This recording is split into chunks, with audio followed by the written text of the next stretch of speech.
இன்னைக்காவது எந்த பிரச்சனையும் இல்லாமல் நியூஸ் பேப்பரை படிப்போம். என்னது, இந்தியன் தாத்தா கள்ள பாஸ்போர்ட்டில் வந்து நாட்டை காப்பாற்ற போகிறாரா?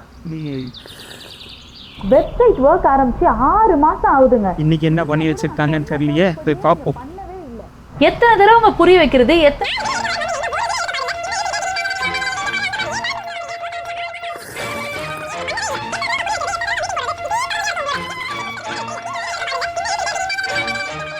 எனக்கு தெரியாதுங்க, நம்ம ஆல்ரெடி டிஸ்கஸ் பண்ணது தான். நான் என்ன வெப்சைட் கேட்டனோ எனக்கு அதுதான் வேணும்.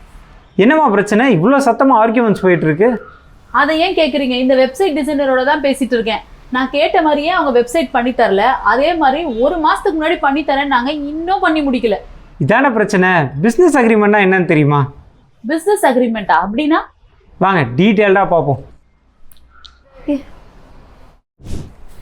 பொதுவாக பிஸ்னஸ் அப்படின்னு எடுத்துக்கிட்டாலே நிறைய பிரச்சனை வந்துட்டு தானே இருக்கும். வெண்டாஸோட பிரச்சனை வரும், இல்லை கஸ்டமர்ஸோட பிரச்சனை வரும். இந்த பிரச்சனைக்கெல்லாம் மூல காரணம் எது அப்படின்னு தெரியுமா? என்னத்தை சொல்ல, எதை தொட்டாலும் இந்த வெண்டாஸோட பிரச்சனையாகவே இருக்குது. இல்லை அதெல்லாம் கிடையாது. பொதுவாக பிஸ்னஸில் வெண்டார்ஸ்க்கு கஸ்டமர்ஸ்க்கு இடையிலலாம் பிரச்சனை வரதுக்கு முக்கியமான காரணம் என்ன அப்படின்னு பார்த்தா, உங்களுக்கு இடையில இருக்கக்கூடிய அந்த டேர்ம்ஸ் அண்ட் கண்டிஷன்ஸ் எல்லாத்தையும் ஜஸ்ட் ஒரு ஃபோன்லேயோ இல்லை நேராக மீட் பண்ணும் போது முடிச்சு கொடுத்துட்றேன், இந்த தேதியில் தானே ஓகே, எனக்கு இந்த மாதிரி குவாலிட்டியில் வேணும், இது எல்லாமே வந்து வாய் வழியாக பேசிப்பீங்க. கரெக்டா? ஆமாம், அப்படி தானே பண்ணணும். பிரச்சனையே இங்கே தான். இந்த மாதிரி வாய் வழியாக போடக்கூடிய ஒப்பந்தங்களில் நம்ம என்ன பேசணும், அவர் என்ன புரிஞ்சுக்கிட்டாரு, ஸோ இதிலலாம் நிறைய கன்ஃபியூஷன்ஸ் வரதுக்கு வாய்ப்பு இருக்கும். இதை அவாய்ட் பண்ணுறதுக்காக நம்ம சிம்பிளாக ஒரு விஷயம் பண்ணலாம். என்னென்னா, சிம்பிளாக ஒரு சர்வீஸ் அக்ரிமெண்ட் அப்படின்னு இருக்கும், சப்ளையர் அக்ரிமெண்ட் அப்படின்றது இருக்கும். இதெல்லாம் பிஸ்னஸில் நம்ம பயன்படுத்தணும்.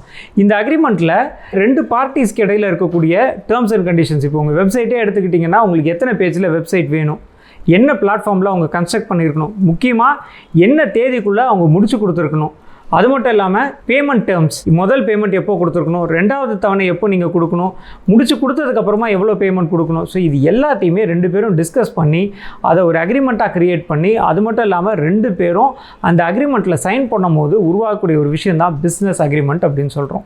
ஓ அப்படியா? இதில் வேறு என்னென்னலாம் அட்வான்டேஜ் இருக்குது? ஒன்று, இதுதான் உங்களுக்கான ப்ரூஃப். அதாவது உங்களுக்கும் உங்களுடைய கான்ட்ராக்சுவல் பார்ட்னர் இருக்கார் இல்லையா, இப்போ நீங்கள் இருக்கீங்க, உங்களோட வெப்சைட் டிசைனர் இருக்கார். ஸோ உங்கள் 2 பேருக்குள்ளே என்ன டேர்ம்ஸ் அண்ட் கண்டிஷன்ஸ் அப்படின்றது அத்தனையுமே இந்த அக்ரிமெண்ட்டில் எழுதி அதை நீங்கள் சைன் பண்ணும்பொழுது, நாளைக்கு உங்கள் 2 பேருக்குள்ளே ஏதாவது பிரச்சனை வருது, கோர்ட்டுக்கே போகிறீங்க அப்படின்னா கூட அந்த இடத்துல இந்த அக்ரிமெண்ட் தான் உங்களுக்கு ப்ரூஃபாக இருக்கும். ஓஹோ, வேறு? அது மட்டும் இல்லை, 2வது முக்கியமான விஷயம், இது மிஸ் அண்டர்ஸ்டாண்டிங்கும் தவிர்க்கும். மிஸ் அண்டர்ஸ்டாண்டிங் அப்படின்றது, இப்போ உங்கள் வெப்சைட் டிசைனரே இருக்கார், இவருக்கு வந்து நீங்கள் அடுத்த மாதம் எனக்கு வந்து 10ஆம் தேதி முடிச்சு கொடுங்க அப்படின்னு சொல்லியிருப்பீங்க. அடுத்த மாதம் அப்படின்றது ஜூனா ஜூலையா, இதெல்லாம் கன்ஃபியூஷன்ஸில் இருக்கும். அதுவே நீங்கள் வந்து அக்ரிமெண்ட் எழுதும் போது ஜூன் 30ஆம் தேதி எனக்கு இதை டெலிவர் பண்ணணும் அப்படின்றத மென்ஷன் பண்ணியிருந்தீங்கன்னா உங்கள் 2 பேருக்கு இடையில் எந்த ஒரு மிஸ் அண்டர்ஸ்டாண்டிங்கும் இருக்காது இல்லையா? ஆமாம் ஆமாம், அங்கே தான் நான் பெரிய தப்பு பண்ணிட்டேன் அவங்கக்கிட்ட. இது மட்டும் இல்லை, இன்னொரு விஷயம் என்னென்னா, உங்கள் 2 பார்ட்டிஸ்க்கு இடையில் டிஸ்பியூட் வர அந்த சான்சஸையே இது தடுக்கும். நீங்கள் அக்ரிமெண்ட்டில் ப்ராப்பராக என்ன தேதி, எவ்வளோ பணம், இது அத்தனையுமே போடும்போது எதிர்த்தரப்புமே இதிலேருந்து முன்னுக்கு பின் முரணாக மாற்றி பேசுகிறதுக்கு தயங்குவாங்க. டிஸ்பியூட்ஸ் க்ரியேட் பண்ணுறதும் இதில் அவாய்ட் ஆகும். கரெக்டாக சொன்னீங்க. இதுக்கப்புறம் எதுவாக இருந்தாலுமே அக்ரிமெண்ட் போட்டுட்டு தான் ஒர்க் பண்ணணும். இதுக்கெல்லாம் மேலே இந்த பிஸ்னஸ் அக்ரிமெண்ட் அப்படின்ட்டு இருக்கிறதுனால நம்மளுக்கு பீஸ் ஆஃப் மைண்ட் அப்படின்றது கிடைக்கும். இவ்வளோ நேரம் 2 பேரும் சண்டை போட்டுட்டு இருந்தீங்க, இது முடிச்சதுக்கு அப்புறமா என்ன ஆகும், இதே பிரச்சனை தான் மைண்டில் ஓடிட்டு இருக்கும். இதை தவிர்த்து இந்த மாதிரி பிரச்சனையே இல்லைன்னா நிம்மதியாக வேலையை பார்த்துருக்கலாம் இல்லையா? அது சரி, இந்த அக்ரிமெண்ட் எங்கே எழுதணும், எங்கே ரெஜிஸ்டர் பண்ணணும்லாம் நீங்கள் சொல்லவே இல்லையே. பொதுவாக இந்த அக்ரிமெண்ட்னாலே என்ன பண்ணுவீங்க, நேராக போயிட்டு கூகுளில் உட்காந்து எனக்கு கஸ்டமர் அக்ரிமெண்ட் வேணும், இல்லை வெண்டார் அக்ரிமெண்ட் வேணும், வெப்சைட் டிசைனிங் அக்ரிமெண்ட் வேணும் அப்படின்னு தேடுவீங்க. பட் இதில் நிறைய பிரச்சனைகள் இருக்கும். இந்த அக்ரிமெண்ட்ஸ் அப்படின்றது ஒவ்வொரு நாட்டுக்கு ஏற்ற மாதிரி யாரோ எங்கேருந்தோ அப்லோட் பண்ணியிருப்பாங்க. ஸோ இதெல்லாம் ஃபார்மேட்டெல்லாம் போகாமல் ப்ராப்பராக உங்களுக்கு தெரிஞ்ச ஒரு நல்ல பிஸ்னஸ் லாயரை அப்ரோச் பண்ணி நீங்கள் வந்து உங்களோட அக்ரிமெண்ட்டை டிராஃப்ட் பண்ணிக்கலாம். ஆனால் நிறைய பேர் பார்த்தீங்கன்னா அக்ரிமெண்ட்ஸை இந்த கூகுள்லேருந்து தானே ப்ரௌஸ் பண்ணி எடுத்துடுறாங்க. ஆமாம், கூகுள்லேருந்து தான் எடுக்கிறாங்க.